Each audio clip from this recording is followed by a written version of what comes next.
ছাত্র জনতার নতুন দলের নাম জাতীয় নাগরিক পার্টি। ১৫১ সদস্যের কমিটির জ্যেষ্ঠ পদে থাকছেন ২ নারী।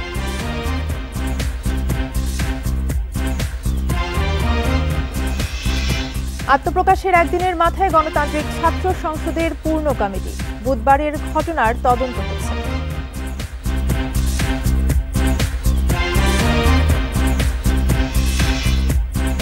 ষড়যন্ত্র ঠেকাতে ঐক্য চান খালেদা জিয়া। তারেক রহমান বললেন, আগে স্থানীয় ভোট হলে পুনর্বাসন হবে দোসররা।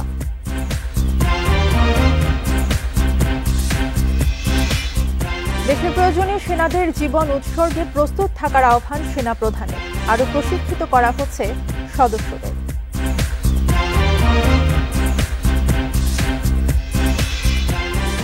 এবং রমজানের চাহিদার ৮৯,০০০ টন বেশি ভোজ্য তেল আমদানি। সংকটের জন্য খুচরা ব্যবসায়ীদের দিকে অভিযোগের তীর।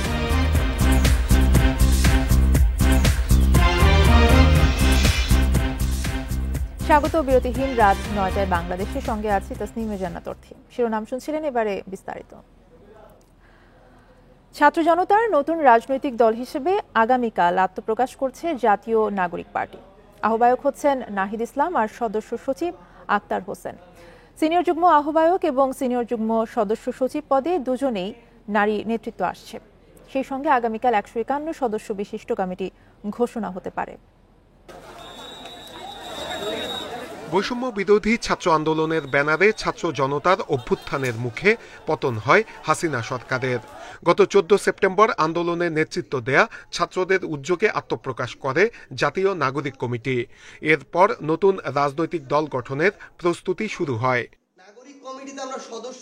আহ্বায়ক পদে নাহিদ ইসলাম, সদস্য সচিব আক্তার হোসেন, নাসিরউদ্দিন পাটোয়ারিকে প্রধান সমন্বয়কারী, হাসনাত আবদুল্লাহকে দক্ষিণাঞ্চলের মুখ্য সংগঠক ও সার্জিস আলমকে উত্তরাঞ্চলের মুখ্য সংগঠক পদে চূড়ান্ত করা হয়েছে।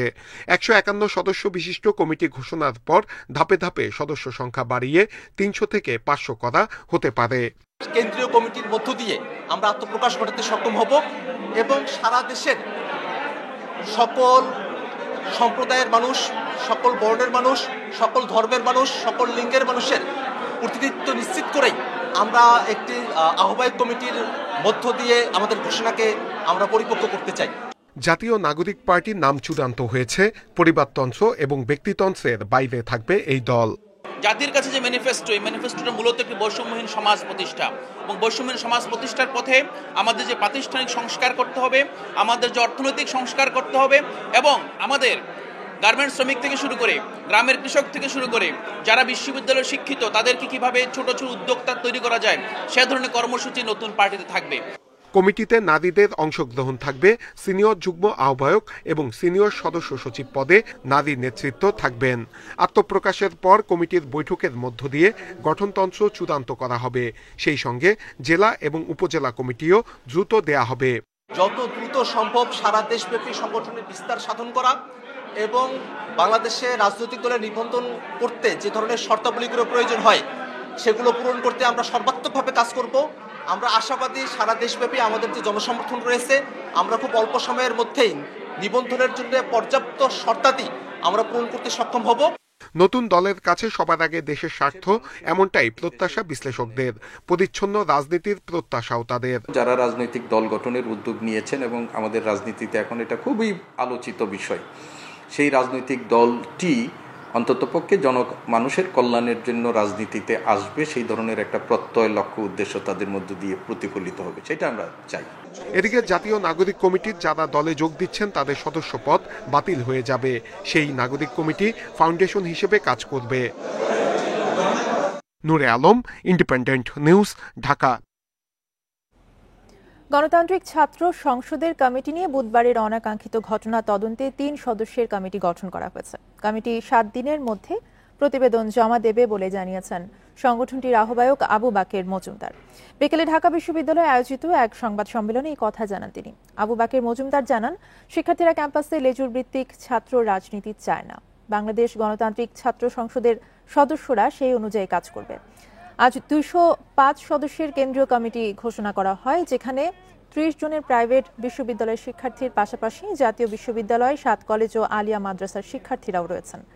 আবু বাকের মজুমদার আরও বলেন, গণতান্ত্রিক ছাত্র সংসদের কেন্দ্রীয় কমিটিতে ঢুকতে সর্বোচ্চ বয়সসীমা থাকবে ২৮ বছর আর সর্বোচ্চ ৭ বছর পর্যন্ত নেতৃত্বে থাকতে পারবেন।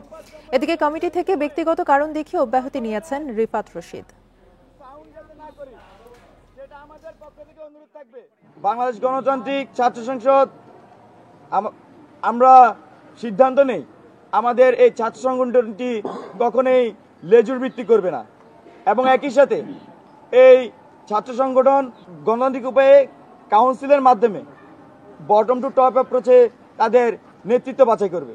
আমাদের এই সংগঠনের কেন্দ্রীয় কমিটিতে সর্বোচ্চ বয়স ২৮ বছর হবে। সবাইকে ঐক্যবদ্ধ হয়ে স্বৈরাচারের দোসরদের দেশ বিরোধী ষড়যন্ত্র মোকাবেলার আহ্বান জানিয়েছেন বিএনপি চেয়ারপারসন বেগম খালেদা জিয়া। দুপুরে দলের বর্ধিত সভায় লন্ডন থেকে দেওয়া ভার্চুয়াল বক্তব্যে এই আহ্বান জানান তিনি। এদিকে তারেক রহমান বলেছেন, স্থানীয় নির্বাচন আগে হলে তা হবে স্বৈরাচারের দোসরদের পুনর্বাসন প্রক্রিয়া। এ ফাঁদে পা দেবে না বিএনপি।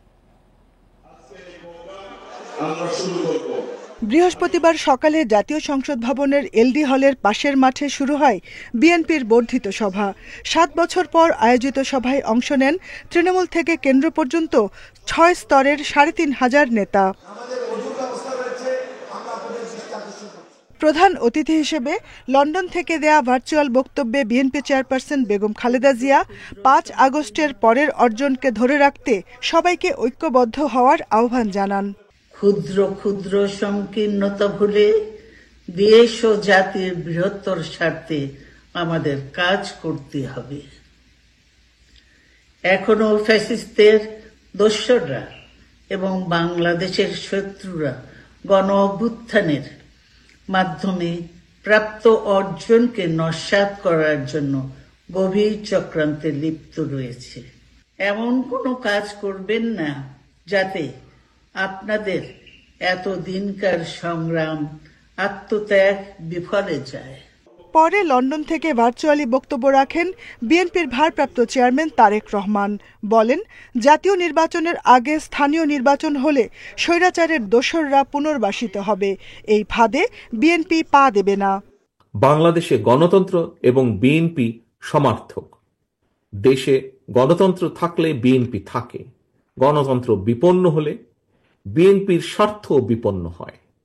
মাফিয়া প্রধানের পলায়নের পর দেশে বর্তমানে গণতান্ত্রিক পরিবেশ ফিরে এসেছে। জাতীয় নির্বাচনের সময় হয়তো ঘনিয়ে আসছে। তাই দলকে, কোনো ব্যক্তি নয় বরং দলকে এ ব্যাপারে ধীরে ধীরে আপনারা প্রস্তুত করুন। একটি মহল নির্বাচন বানচালের চেষ্টা করছে বলে অভিযোগ করেন বিএনপির ভারপ্রাপ্ত chairman. Jahanara Parvin, independent news, Dhaka. রাজনৈতিক পট পরিবর্তনের পরেও দ্রব্যমূল্য, আইনশৃঙ্খলা সহ দেশের সার্বিক অবস্থা শোচনীয় বলে মন্তব্য করেছেন বিএনপি মহাসচিব মির্জা ফখরুল ইসলাম আলমগীর। বিএনপির বর্ধিত সভায় তিনি বলেন, নির্বাচিত সরকার ছাড়া চলমান সংকট সমাধান সম্ভব নয়। এদিকে সভায় অংশ নেওয়া নেতাদের প্রত্যাশা, তৃণমূলের মতামতকে প্রাধান্য দিয়ে সব সিদ্ধান্ত নেবে বিএনপি। দীর্ঘ ৭ বছর পর মুক্ত পরিবেশে বিএনপির এ বর্ধিত সভা জাতীয় সংসদ ভবনের এলডি হলে বৃহস্পতিবার বেলা ১১টায় শুরু হয় কার্যক্রম। বর্ধিত সভার শুরুতে শোক প্রস্তাব পেশ করেন বিএনপির সিনিয়র যুগ্ম মহাসচিব রুহুল কবির রিজভী। স্বাগত বক্তব্যে বিএনপি মহাসচিব বলেন, পরিবর্তিত রাজনৈতিক পরিস্থিতিতে দ্রুত ভোটের আশায় ছিল দেশের জনগণ, কিন্তু তা হচ্ছে না। ইতিমধ্যে আপনারা জানেন দেশের অর্থনৈতিক অবস্থা অত্যন্ত শোচনীয় এবং দ্রব্যমূল্য বৃদ্ধি পাচ্ছে, আইন শৃঙ্খলার পরিস্থিতির অবনতি হচ্ছে।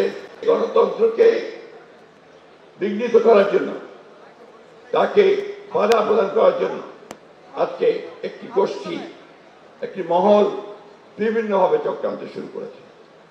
ফ্যাসিস্ট শেখ হাসিনা বিদেশে গিয়ে তিনি সেই চেষ্টা করছেন এবং বাইরে থেকেও চেষ্টা করা হচ্ছে। বিএনপির বর্ধিত সভায় অংশ নেন সারা দেশ থেকে আসা বিভিন্ন পর্যায়ের অন্তত ৪,০০০ নেতা। তাদের আশা, সুষ্ঠু ভোটে এবার সরকার গঠন করবে বিএনপি। একটা গণতান্ত্রিক প্রক্রিয়ার মাধ্যমে নির্বাচন করে আমরা সরকার গঠন করতে চাই। তারেক রহমান সাহেব আর বেগম খালেদা জিয়াকে পাশাপাশি একবার দেখে আমরা তো অবশ্যই সবাই খুব এক্সাইটেড এবং আশা করছি যে এখন ঘন ঘন এই ধরনের প্রোগ্রাম আমরা করতে পারবো। বাংলাদেশ জাতীয়তাবাদীর যে লক্ষ্য, সে লক্ষ্যকে বাস্তবায়নের জন্য সর্বোচ্চ ভূমিকা রেখেছে, তাদের অগ্রাধিকার দিয়ে দল এগিয়ে যাবে। তারেক রহমান এদেশের নেতাকর্মীদের, তৃণমূলের নেতাকর্মীদের আস্থার জায়গাটা অবশ্যই উনি ধরে রাখবেন এবং তাদের পরামর্শকে অবশ্যই উনি গুরুত্ব দেবেন। বর্ধিত সভায় বিপুল সংখ্যক নেতার উপস্থিতি থাকায় বক্তব্যের সুযোগ দেওয়া হয় লটারির মাধ্যমে। দীর্ঘ 28 বছর পর এমন বড় পরিসরে বিএনপির বর্ধিত সভা। এই সভায় যোগ দেওয়া তৃণমূল নেতাদের প্রত্যাশা আগামী সংসদ নির্বাচনে প্রার্থী চূড়ান্ত করার পাশাপাশি দল পুনর্গঠন এবং দলকে সামনের দিকে এগিয়ে নিয়ে যেতে তৃণমূলের মতামতকে প্রাধান্য দেবে বিএনপি। মাহমুদ শরীফ, ইন্ডিপেন্ডেন্ট নিউজ, এলডি হল, জাতীয় সংসদ ভবন, ঢাকা। দেশের প্রয়োজনে নিজেদের জীবন উৎসর্গ করতে সেনাবাহিনীর সব সদস্যকে প্রস্তুত থাকার আহ্বান জানিয়েছেন সেনাপ্রধান জেনারেল ওয়াকারুজ্জামান। সেনাবাহিনীর প্রত্যেক সদস্যকে পেশাদার এবং প্রশিক্ষিত করা হচ্ছে বলেও জানান তিনি। রাজশাহীর সেনানিবাসে ইনফ্যান্ট্রি রেজিমেন্টাল সেন্টারে 7ম কর্নেল অব দি রেজিমেন্ট অভিষেক অনুষ্ঠানে কথা বলেন তিনি। জাতীয় পতাকা এবং রেজিমেন্টাল কালার তিথি বৃহস্পতিবার সকালে রাজশাহী সেনানিবাসের প্যারেড গ্রাউন্ডে ইনফ্যান্ট্রি রেজিমেন্টের 7ম কর্নেল অব দি রেজিমেন্টের অভিষেক অনুষ্ঠানে যোগ দেন সেনাপ্রধান। তাকে গার্ড অফ অনার দেয় সেনাবাহিনীর চৌকস দল। পরে সেনাপ্রধানকে কর্নেল র্যাঙ্ক ব্যাজ পরিয়ে দেওয়া হয়। অভিষেক অনুষ্ঠানে সেনাপ্রধান বলেন, দেশের প্রয়োজনে সেনাবাহিনীর সব সদস্য স্বতঃস্ফূর্তভাবে দায়িত্ব পালন করবে। তাদেরকে প্রয়োজনে নিজেদের জীবন উৎসর্গ করতে প্রস্তুত থাকতে হবে। আমি আশা করব বাংলাদেশ ইনফ্যান্ট্রি রেজিমেন্টের প্রতিটি সদস্য তাদের উপর অর্পিত দায়িত্ব সর্বোচ্চ শৃঙ্খলা এবং পেশাদারিত্বের সাথে পালন করবে। এই রেজিমেন্টের প্রতিটি সদস্য দেশের যে কোনো প্রয়োজনে স্বতঃস্ফূর্তভাবে দায়িত্ব পালন করবে এবং প্রয়োজনে নিজেদের জীবন উৎসর্গ করতে প্রস্তুত থাকবে। সেনাপ্রধান আরও বলেন, সেনাবাহিনীর রেজিমেন্ট আধুনিকায়ন হয়েছে, নতুন ইউনিট প্রতিষ্ঠা, আধুনিক অস্ত্রশস্ত্র সংযোজন করা হয়েছে। ইনফ্যান্ট্রি রেজিমেন্টের আভিযানিক সক্ষমতা ও যুদ্ধ উপযুক্ততা বৃদ্ধির চলমান প্রক্রিয়াকে আরও বেগবান করব ইনশাআল্লাহ। যুব উপযোগী ও আধুনিক প্রযুক্তির যে কোনো প্রয়োজনীয় যুদ্ধাস্ত্র এবং সরঞ্জাম যোগান দেওয়ার ব্যাপারে আমি সর্বদা সচেষ্ট থাকব। প্রধান অতিথির বক্তব্য শেষে প্যারেডের অভিবাদন গ্রহণ করেন সেনাপ্রধান। পরে সেনা সদস্যদের সাথে দরবারে যোগ দেন জেনারেল ওয়াকারুজ্জামান। জীবনের প্রাতে নবীন আশা। Mustafizur Rahman, independent news, Rajshahi. চাকরিতে পুনর্বহাল, পেনশন সহ সরকারি সব সুযোগের দাবিতে অবস্থান কর্মসূচি পালন করেছেন চাকরিচ্যুত বিজিবি সদস্যরা।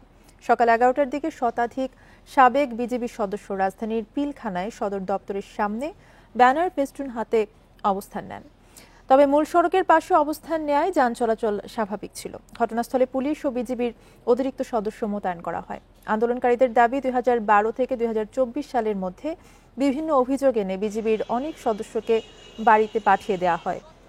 পরে আর তাদের চাকরিতে যোগ দিতে দেননি ঊর্ধ্বতন কর্মকর্তারা। সাবেক এই সদস্যরা অভিযোগ করে বলেন, তাদের বাদ দেওয়া হয়েছে শুধু রাজনৈতিক কারণে। ফেসবুক পেজে লেখা বা অনিবন্ধিত মোবাইল সিম ব্যবহারের কারণেও অনেককে চাকরিচ্যুত করা হয়। এদিকে দাবি পূরণের আশ্বাস না পেলে বৃহত্তর কর্মসূচি ঘোষণা করবেন বলেও জানান তারা।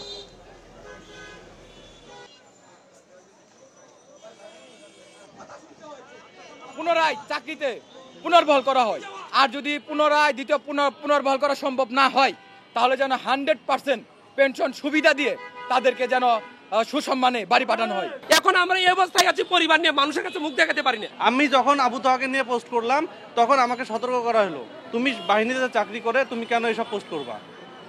ওই সময় আমাকে সতর্ক করে ছেড়ে দেয়। রমজানের চাহিদার চেয়ে 89,000 টন বেশি সয়াবিন তেল আমদানি হয়েছে। তারপরেও বাজারে সহসাই মিলছে না পর্যাপ্ত ভোজ্য তেল। একে খুচরা ব্যবসায়ীদের বাড়তি মুনাফার কারসাজি বলছেন ভোক্তা অধিদপ্তরের মহাপরিচালক।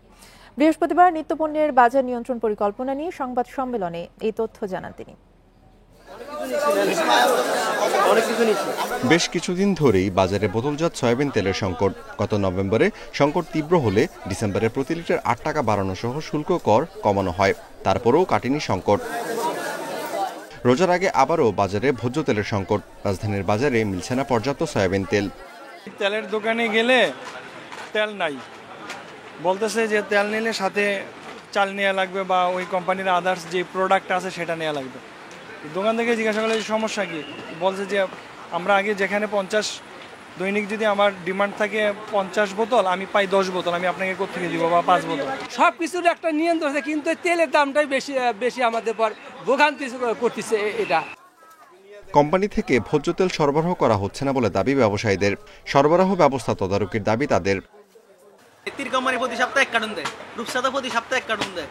হ্যাঁ, ফেরেশ কোম্পানি, পুষ্টি কোম্পানি একদিন পর 1 কার্টন দেয়।